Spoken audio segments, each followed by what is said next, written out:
sistem operasi kelas C kelompok 2 yang akan membahas tentang semapur. Istilah semapur ini memiliki arti kode, sinyal, atau penanda. Nah, semapur sendiri diajukan oleh ilmuwan komputer berdarah Belanda yang bernama Edgar White Dijkstra pada tahun 1967. Definisi dari semapur adalah dua atau lebih proses yang dapat bekerja secara bersamaan dengan menggunakan penanda-penanda khusus, yaitu yang disebut dengan semapur. Semapur merupakan teknik sinyal sederhana yang memiliki variabel bernilai integer yang dapat digunakan sebagai sinyal dalam beberapa proses tersebut.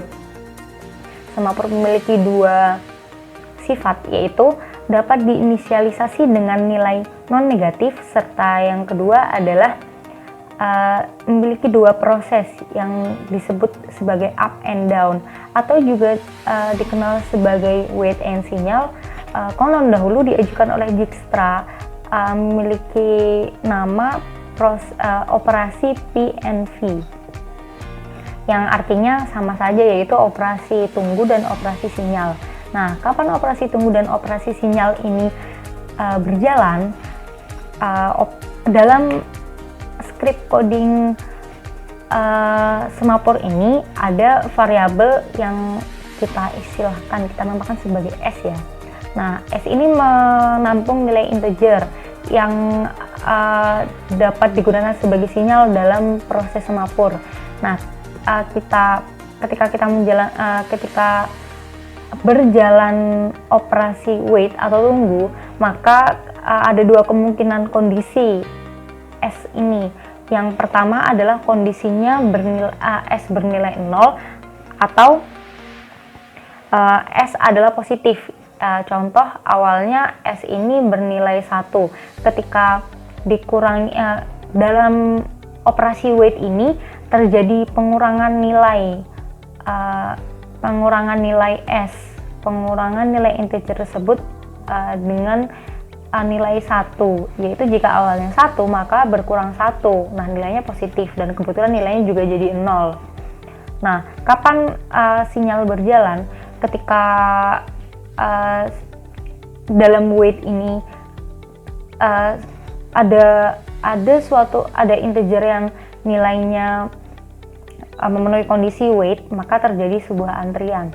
Nah, ketika terdapat antrian tersebut, maka proses sinyal ini dipanggil untuk menjalankan satu persatu dari antrian yang ada pada saat operasi wait terjadi.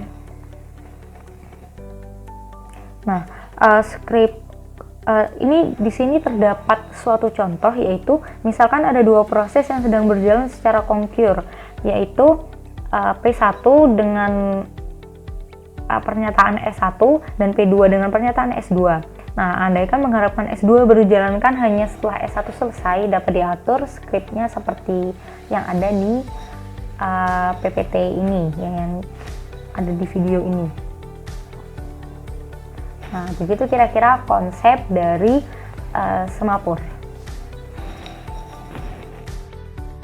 Selanjutnya, saya akan menjelaskan tentang macam-macam dari semapur. Yang pertama ada binary semapur dan yang kedua ada counting semapur. Binary semapur adalah semapur yang bernilai 1 dan 0. Banyak sistem operasi yang hanya mengimplementasikan binary semapur sebagai primitif. Dan yang kedua ada counting semapur. Counting semapur adalah semapur yang bernilai 1 dan 0 dan nilai integer lainnya. Dan counting semapur digunakan menggunakan primitif. Perlu diketahui di sini bahwa beberapa jenis counting semapur.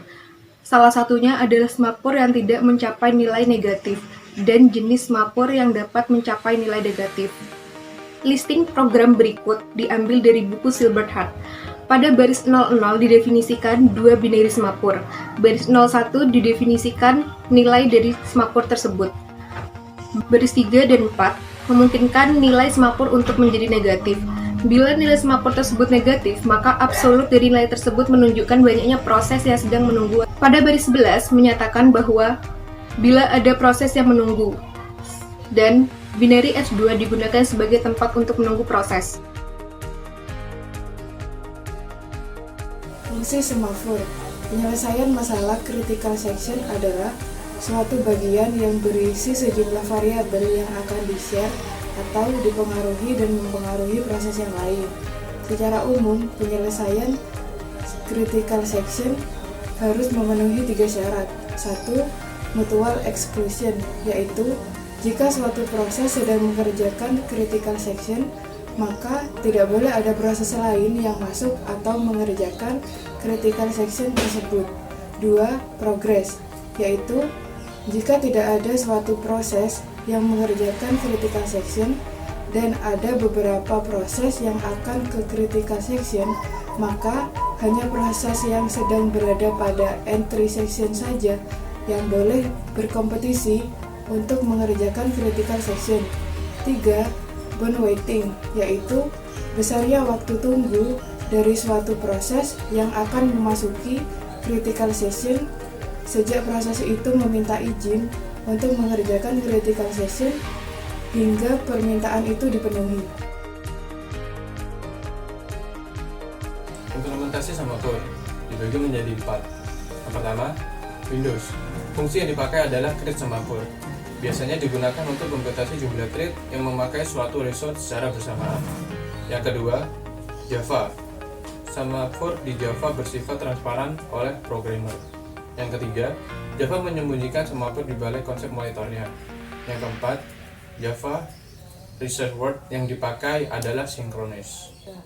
Kelemahan semafor ada 5. Yang pertama, semafor termasuk low level. Yang kedua, kesulitan dalam pemeliharaan karena tersebar dalam seluruh program. Yang ketiga, menghapus wait dapat menimbulkan terjadinya non-mutual exclusion. Lalu, jika menghapus sinyal, dapat terjadi sebuah deadlock. Yang keempat, error yang terjadi sulit untuk dideteksi. Yang kelima, lebih baik menggunakan high level pada penggunaan semafor. Kesimpulan dari semafor. Semafor adalah mekanisme efektif yang digunakan baik pada sistem unit prosesor maupun multiprosesor. Semafor pada dasarnya adalah counter yang diasosiasikan dengan struktur data. Semafor merupakan variabel bertipe integer yang diakses oleh 2 operasi atomic standard, yaitu wait dan signal. Perangkat sinkronisasi yang membutuhkan basi waiting semafor integer as variable dapat dijamin akses melalui variabel oleh sistem atau 2 atomik, yaitu S sama dengan -1 dan S sama dengan +1. Sekian presentasi dari kelompok kami. Mohon maaf bila ada kesalahan. Wabillahi taufiq wal hidayah. Wassalamualaikum warahmatullahi wabarakatuh.